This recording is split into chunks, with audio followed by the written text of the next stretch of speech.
Welcome back, everyone. Ready for another deep dive. Always. Today, we're tackling a company I bet you all use, probably daily, Yeah, I use it every day. Adobe. Of course. But we're not diving into, Photoshop tips or ranting about PDFs this time. Right. We're going deeper. We're looking at their business model. How do they make all that money? The money machine. What does it actually cost them? And most importantly, what keeps customers hooked?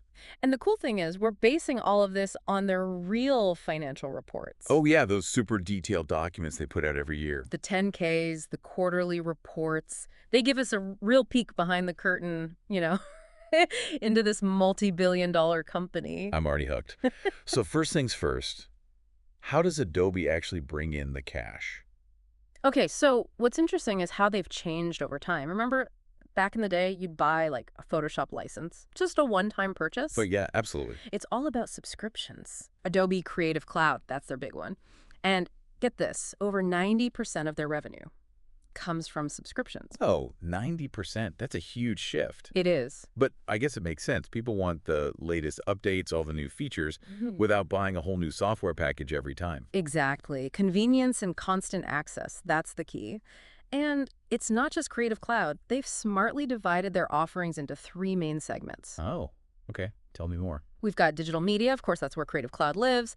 But then there's digital experience and publishing and advertising. All right, break it down for me. Digital media, we know Creative Cloud is in there, but what else? Think of it as like the ultimate toolbox for creative professionals. Okay. You've got Photoshop, the classic, right? Illustrator for graphics, InDesign for layout and publishing, Premiere Pro for video editing. And like tons more probably. And even more. They've even got Adobe Stock, right? Where you can get stock photos, videos, all those assets. And then there's Behance. It's a platform for, showcasing your work, connecting with other creatives. So it's a whole ecosystem. Exactly. For all those artists, designers, photographers, no wonder it's their biggest moneymaker. Okay, makes sense.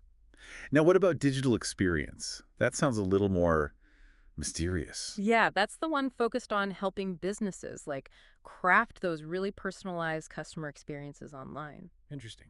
It's all about data analysis, running targeted marketing campaigns, making sure websites are working perfectly. Their Adobe Experience platform is the core product there. It's like a powerful engine, letting businesses collect all this customer data and really understand it to create those targeted experiences. So basically, it's how companies make sure they're interacting with us online in a very specific way. Right on the money. Okay, last but not least, publishing and advertising. What's tucked away in there? That's where they keep some of their, let's call them, legacy products and services.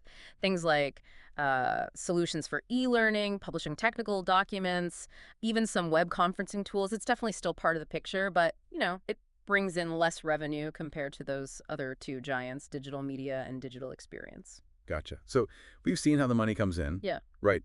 But let's be real. Running a company like this, it's not cheap. What are those big expenses, the key costs that we should be thinking about? Well, looking at those financial reports, three big areas jump out. Research and development, sales and marketing, and then, of course, your general and administrative expenses. That makes sense, right? Yeah. Got to keep innovating, got to reach new customers, and of course, got to keep the lights on. Absolutely, and these costs are serious business. Just in 2023, they poured, get this, $3.47 billion into research and development. Wow. That shows you how much they're dedicated to staying ahead, being the innovators. I bet their marketing budget is pretty hefty, too. You bet. Same year, sales and marketing expenses hit $4.97 billion. Whoa. And that covers everything. The fancy ad campaigns you see, digital marketing, events, promotions, the whole shebang. Big number. And then, of course, you've got those general and administrative costs, the stuff that keeps everything running behind the scenes. Right, the nuts and bolts. Exactly. For 2023, that was about $1.2 billion. Salaries for administrative staff, legal fees, the office rent, all those essentials. So, yeah, lots of money to keep this Adobe machine humming. It does. But let's zoom out a bit, big picture. What problem does Adobe actually solve for its customers? What makes people willing to pay for these products, especially when there are, like, free alternatives out there? That's where their value proposition comes in. And it's actually two-pronged. Think about individual creators, right? The artists, designers, photographers, video editors. They need powerful tools, industry standard stuff. Adobe gives them that. Right. It's like you're not going to edit a Hollywood film on some free online photo editor. You need the power of something like Premiere Pro. Exactly. You need the precision, the features. Adobe delivers that. Then you've got businesses. Adobe offers them something different, solutions to manage that whole customer experience. Ah, okay. It's analyzing data, creating those personalized marketing campaigns we were talking about. It's crucial in today's digital world to really understand your customers and give them content that's engaging, that's targeted. That's exactly what Adobe helps businesses do. So they're serving individual creatives and big businesses. Smart move. Very smart. But here's the thing. They're not the only ones making creative software or these business solutions. What makes them stand out? What's unique about Adobe? Well, first off, brand recognition. It's huge. You say photo editing, people think Photoshop. You say PDF, people think Adobe Acrobat. They've been around for decades, they're the leaders, and that reputation, it carries weight. It's true, their names are almost like verbs now. You Photoshop something. But brand recognition can't be the only thing, right? Right. What else have they got? Another big one is their integrated ecosystem. All their products work together smoothly. It creates this streamlined workflow, whether you're an individual or a whole team, Mhm. like moving assets between those creative cloud apps super easily, or grabbing stock photos right within Photoshop. So it's all connected. It's all connected, which saves time, makes you more productive. That's a huge selling point, especially for, those creative pros who are always working on tight deadlines. Yeah, that makes a lot of sense. Yeah. But in tech, standing still is basically a death sentence, right? How does Adobe keep innovating? Stay ahead of the curve. Constant updates, new features, and they're really diving into artificial intelligence. Oh yes, AI. Everyone's talking about it. It's a game changer. Ah. Think about the new generative fill in Photoshop. Oh, I've heard about this. It lets you use text prompts to, change images. Wait, so you can tell Photoshop, hey, add this thing to the picture, and it does it. It's wild, right? That's pretty amazing. Yeah. And then there's Adobe Firefly, a whole set of AI models for generating high-quality images, text effects, all that. It's built into all sorts of Creative Cloud apps, so the possibilities are mind-blowing. Wow, it sounds like they're really pushing the limits of what's possible. But let's get practical for a minute. Cool features, AI, all that's great. Right. But operationally, what are some of the crucial things Adobe has to get right to keep this whole business model working smoothly? Okay, so a few key activities they've got to nail. Top of the list, software development. They've got to keep updating, keep improving those products constantly. The needs of users are always changing. Got to keep up. Yeah, especially in tech, things move so fast. Can't afford to fall behind. What else is critical for them? Marketing and sales. It's vital for a subscription model. You need to constantly bring in new subscribers, make sure the existing ones renew. Remember those billions they spend on marketing? Shows you how seriously they take it. Yeah, you got to keep that revenue flowing. Yeah. But it's not just about getting new customers right. How do they keep those customers happy? Another super crucial activity, customer support. You got to solve problems quickly, efficiently, make sure people are having good experiences with the products. Adobe has all sorts of support options, online forums, tutorials, even personalized phone and email support. So it's all about that customer experience, especially when you're relying on that recurring revenue. Yes. Anything else that's super important for keeping Adobe running smoothly? One that people sometimes forget is talent acquisition and retention. Ah, getting the right people. Exactly. In a company like Adobe, where innovation is king, you need the best engineers, the best designers, the best marketers. It's non-negotiable. The people behind the products are everything. Absolutely. And in tech especially, attracting and keeping top talent. It's tough. It takes Yeah. constant effort. You got to build a culture that nurtures creativity, rewards those innovators. So we might just see those familiar Adobe icons on our computers, but there's this whole complex operation going on behind the scenes. A lot more than meets the eye. Moving to that subscription model, pushing into AI, getting the best talent. They're making bold moves to stay on top. They are. But the tech world is always changing. New challenges pop up all the time. It's true. It's what makes studying a company like Adobe so fascinating. Definitely. It's like a microcosm of all the opportunities and challenges businesses face in this digital age. Exactly. As we keep digging deeper, we'll explore some of those challenges and think about how Adobe might tackle them in the years to come. Lots more to unpack, so stay tuned. Going through these reports, one thing that jumped out at me was all the stuff about risk factors. It's not all smooth sailing for a company like Adobe. There are some big challenges they have to deal with. That's a good point. We tend to think of these companies as like unstoppable giants, but they're not immune to everything, are they? What kind of risks are we talking about? Well, cybersecurity is a big one. Any company that's handling tons of user data, especially in the cloud, it's a target for hackers.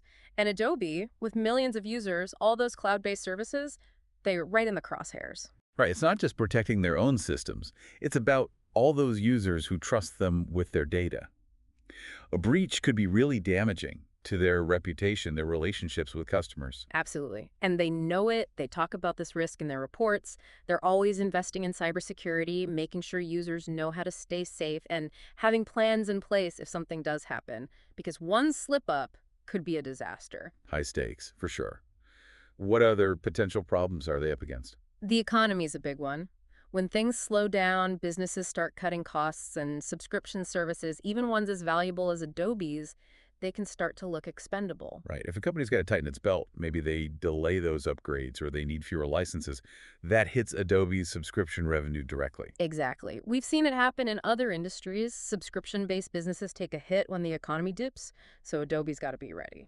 But you could argue that Adobe's products are so essential for creatives and businesses. Wouldn't that provide some protection, even when times are tough? That's true. For a lot of their users, these aren't just nice to haves, they're crucial tools. But Adobe can't just assume that'll be enough. They've got to keep proving their value, keep innovating, offer solutions that help customers even when the economy's shaky. So it's a balancing act. Be aware of those economic risks, but also show how your products can help customers stay competitive, stay productive, no matter what's happening in the wider economy. Exactly. Prove your worth, even when budgets are tight. And that's where that focus on being different, on always innovating, that becomes even more important. They can't fall behind, can't be seen as the same as those cheaper It's alternatives. like they're running a marathon, got to keep pushing to stay ahead. But they also need to watch the terrain, change their strategy if they have to. Great analogy. And speaking of changing strategy, let's talk about another risk Adobe's identified: competition. The creative software market's getting more crowded. Right. Adobe's been the king for so long. Are they starting to feel the heat? Definitely. There are new players popping up, some with really cool features, some going open source to undercut Adobe's prices. So brand recognition and those classic features, not enough anymore. Nope, they got to offer something truly compelling to make people keep paying those subscription fees. And they got to be nimble, respond quickly to these new threats, to the way the market's shifting. Sounds like there's no time to relax. Got to constantly adapt, evolve, stay ahead of the game. How do they actually do that? What are some of their strategies for dealing with these challenges and staying on top? Well, artificial intelligence is a big one. We talked about those AI features in Photoshop, but that's just the beginning. AI has the potential to completely change how we create, from generating ideas to making workflows smoother to those personalized customer experiences we were discussing. It's like having a creative partner, but it's AI. Exactly. But there's more to it than just adding cool features. There Well, are ethical things to consider with AI. right. AI is powerful. You got to use it responsibly. Absolutely. And Adobe gets that. They say in their reports that they want to use AI responsibly, make sure it's fair, transparent, address any biases that might pop up. It's not just about the tech, it's about trust, showing users that they're using AI for good. That's a really important point. So they're investing in AI, but also thinking about the ethics. What other strategic moves are they making? Mobile and cloud-based solutions are becoming more and more important. Makes sense. Everyone's on their phones. People want to work from anywhere, Yeah. access their tools, their content, whenever they need it. Exactly. And that's where Adobe's cloud strategy is so crucial. They've got to make sure their products work smoothly across all platforms, offer flexible subscriptions that work for mobile users. It's not just individual users either, right? Mhm. Businesses are relying on the cloud more and more for collaboration, storing data, managing relationships with customers. Right. So Adobe sees an opportunity there to expand into that enterprise market, offer these big, comprehensive, cloud-based solutions that these large organizations need, and to really strengthen their position, they recently acquired Workfront. Workfront, yeah, I've heard of that. It helps businesses manage projects, keep workflows organized, right? Exactly. By bringing Workfront into the fold, Adobe's saying, hey, we're your one-stop shop for everything digital. Creative tools, business solutions, you name it. It's a bold move, but acquisitions always come with risks. What kind of risks are we talking about? Well, merging different companies, different cultures, it can be messy, it takes time.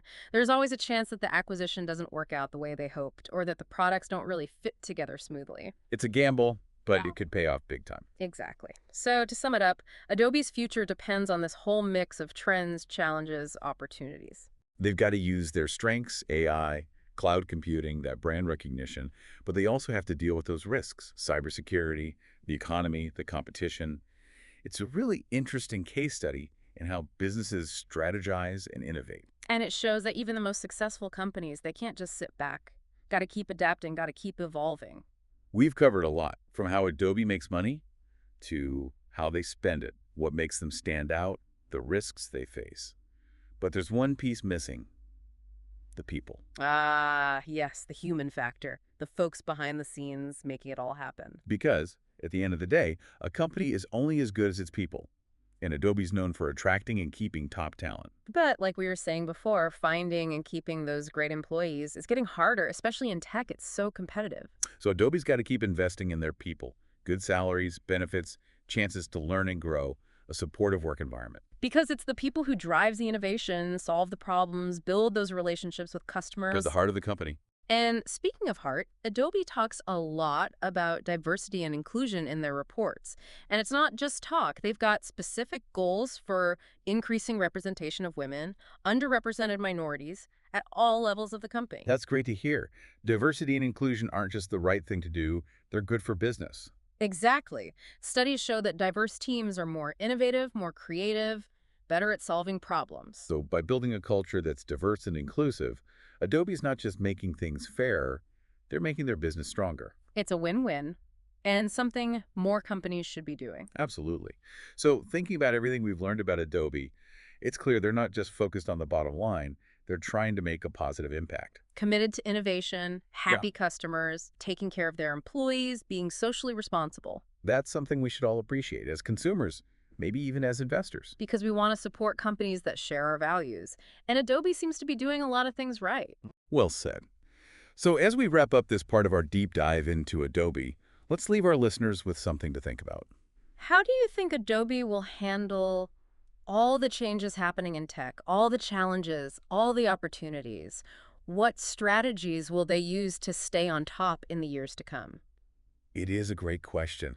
It's like we've gotten this peek behind the curtain, seeing how this complex machine works, Right. but now we have to figure out where it's going. That's what I love about these deep dives. Yeah. We're not just looking back, we're trying to, use what we've learned to see what's coming next. It's like a master class in business strategy just by breaking down what Adobe's been doing. Exactly. And what's clear is they're not just, reacting to changes, they're trying to be a step ahead, anticipate them, even shape them. Hmm. You have to be proactive in tech. It moves so fast. So we've talked about the risks, the challenges, the strategies. Yeah. But in the end, it all comes down to execution, right?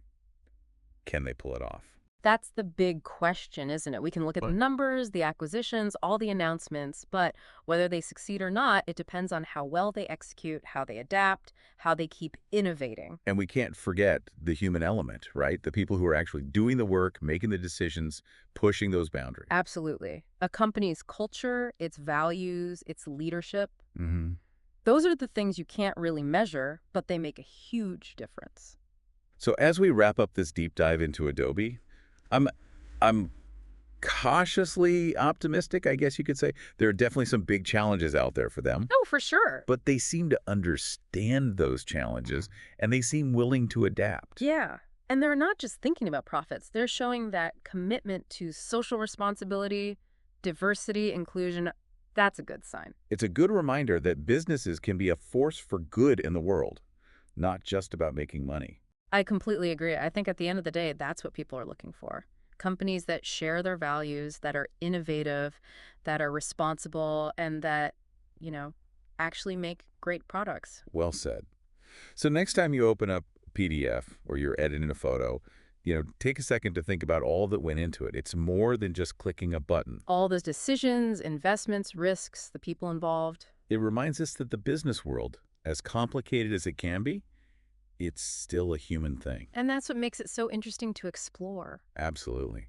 Well, thanks for joining us on this deep dive. We'll be back soon with another one.